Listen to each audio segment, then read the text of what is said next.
Rahul Gandhi versus election commission और fake voter बनाने के गंभीर आरोपों पर कुछ क्लास 9 सिविक्स के वर्किंग ऑफ इंस्टीट्यूशन चैप्टर की याद आती मुझे।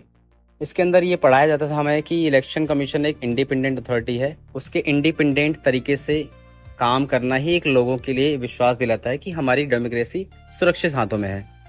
लेकिन रिसेंटली अभी राहुल गांधी ने इसी पर गंभीर आरोप लगाया है।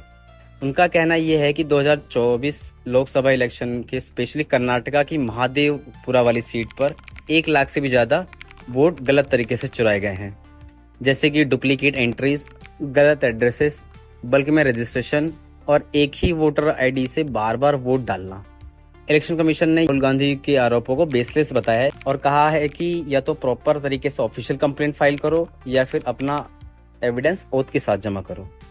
उसके बाद 11 अगस्त को 300 एमपीज दिल्ली की सड़कों पर इसके खिलाफ उतर आए।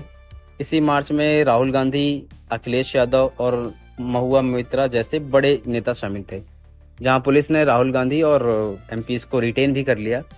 मेरा मानना यह है कि अगर इन आरोपों में 1% भी सच्चाई है तो एक सीरियस इशू है और ये सोचने वाली बात है कि हमारी डेमोक्रेसी सिस्टमेटिकली गला घोटा जा रहा है। इलेक्शन कमीशन ने ये कहा कि राहुल गांधी के आरोप बेसलेस हैं और ये कॉन्स्टिट्यूशन का इंसल्ट है। इलेक्शन कमीशन ने कहा कि या तो एफिडेविट देकर प्रूफ दिखाइए, नहीं तो देश से माफ़ी मांगिए।